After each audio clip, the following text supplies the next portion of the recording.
You know, this Giant Talon and I have seen some miles. But life changes, trails move further away, and solo rides just aren't the same anymore. So, it's time for this trusty steed to find a new home and conquer some trails with a new rider. Yeah, it's been sitting for a while, hasn't it? But before it goes, I've got one last bit of tinkering in mind. We're going to roll back the clock on this drivetrain a little bit, and we'll prep it for the next chapter. So, let's get to work.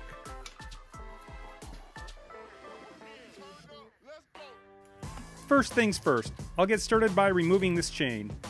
I'll use my quick link pliers to remove the quick links and slide the chain away from the bike.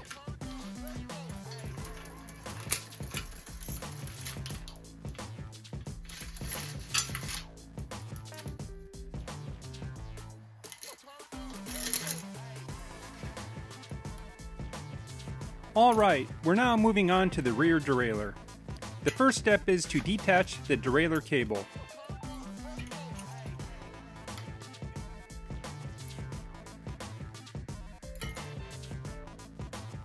With the cable carefully detached, I'm going to try and save it, so I'll remove the cable end to make it easier to slide the cable out of the housing. Then we'll wrestle the stubborn housing out of the way.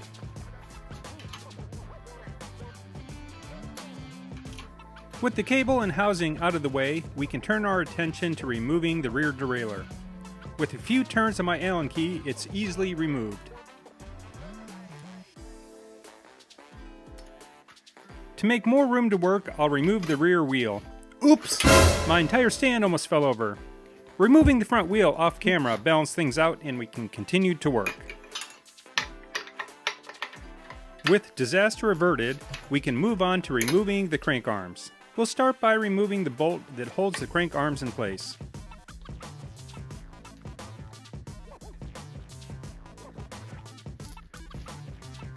Next, we'll use my crank puller tool to remove the crank arms. This first part threads into the center of the crank arms.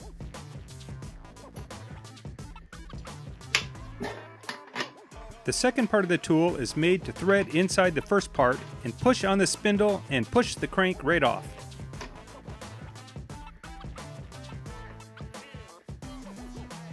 This process is repeated on the other side.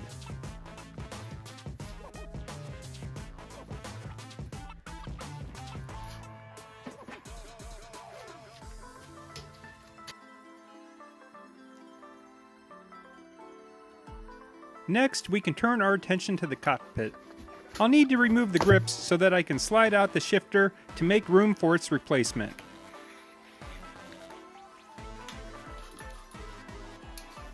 We'll remove the other grip to make room for the new front shifter. The last piece of the puzzle is the rear cassette.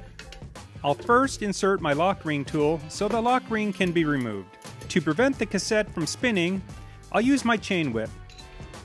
Next, I'll use my adjustable wrench and loosen the lock ring.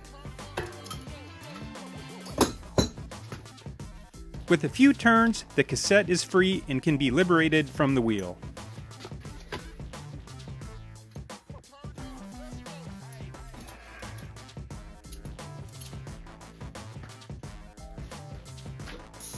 With the old drivetrain removed, it's time for some spring cleaning.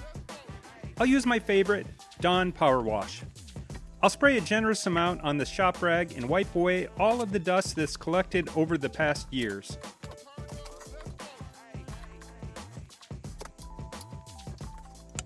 With the bike all cleaned up, let's see what drivetrain we'll be installing. I came across this Shimano derailleur 9-speed drivetrain a few months ago. Remember that odd recumbent bicycle I worked on? I determined it wasn't safe to ride, so I scrapped the bike and took the useful parts for this project. This drivetrain is period correct and will perfectly suit this bike. We'll start the build off by lubricating the free hub body, followed by installing the new used 9-speed cassette.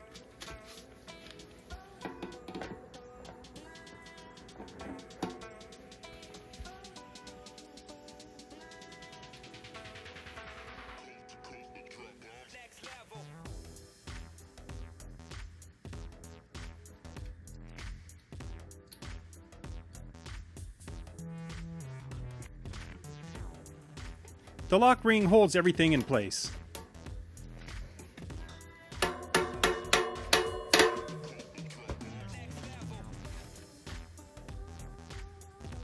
Next up is sliding the rear wheel back into the bike and securing it with the quick release skewer.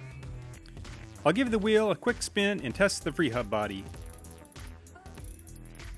Alright, it's time to install the crank arms. I'll start with the drive side. I'll slide the arm over the spindle and tighten it down with the bolt.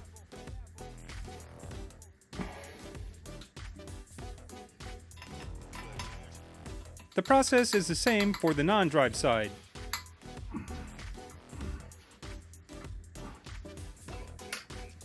Finally, I'll give the crank arms a good spin.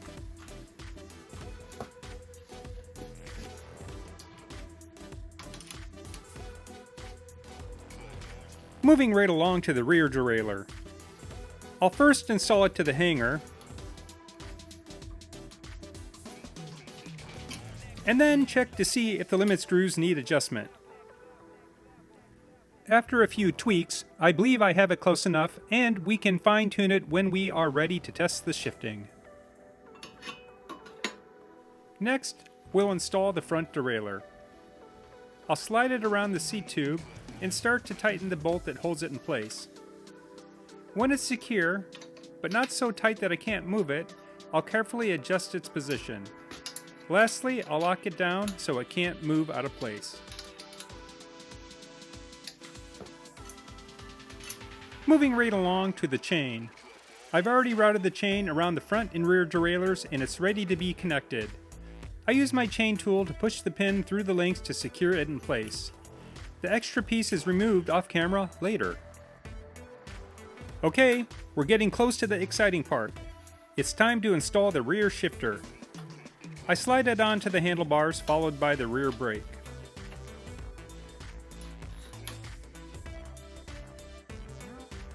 Next, I install a new cable into the shifter.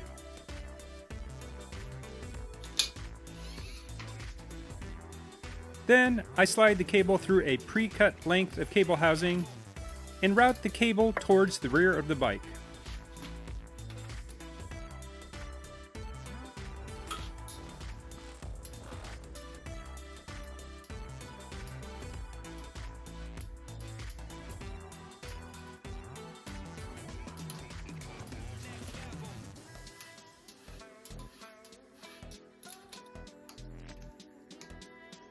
Once we reach the rear derailleur, I route the cable to the mounting point. I hold the cable taut and tighten the mounting bolt on the derailleur. We're now ready to test the shifting. After a few minor adjustments, the rear derailleur is shifting like a champ. But listen closely, the chain is rubbing really bad on the front derailleur. This is an ominous sign of things to come. It's time to install the front shifter. I slide it on the handlebars, followed by the front brake lever.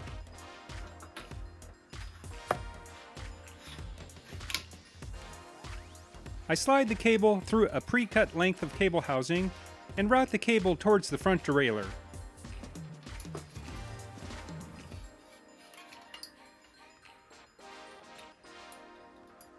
Once I reach the front derailleur, I hold the cable taut and tighten the mounting bolt. It's time for testing.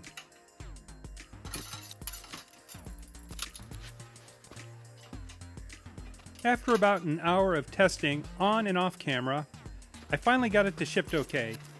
But in most gears, the chain would rub on the cage of the front derailleur. This would drive me nuts if I had to listen to that during each ride. So I had to come up with plan B. I would ditch the front derailleur and turn this into a 1x9 drivetrain. The first step is to undo some work. I've already removed the drive side crank arm and split the chain. Next, I remove the front derailleur. Then, I reinstall the drive side crank arm with a 32-tooth narrow-wide chain ring. We reconnect the chain and install the rear wheel.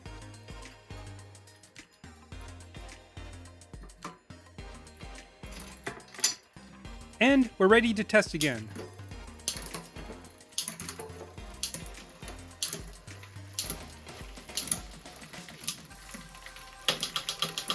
Much better.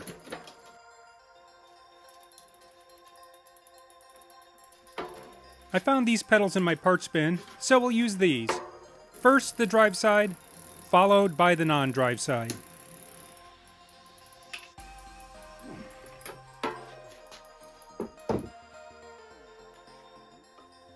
Time to tidy things up. First up is removing the front shifter. We no longer need that. Then we'll reinstall the front brake lever. Things are really coming together fast now.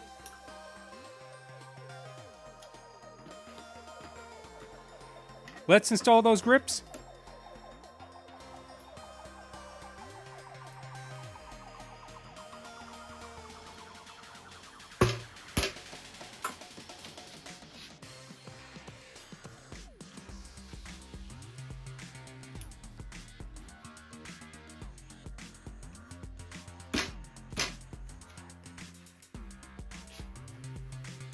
Let's make this thing look like a bicycle and put that front wheel back on.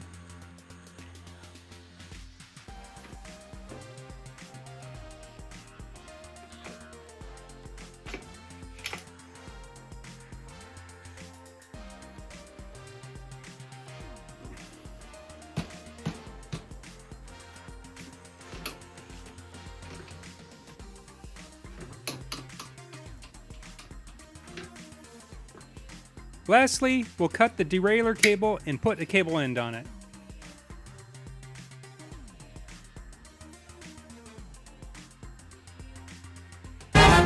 Breaking news! While I was editing this video, my bike sold for full asking price. If you enjoyed this video, show that thumbs up button some love, and subscribe for more bicycle restoration content.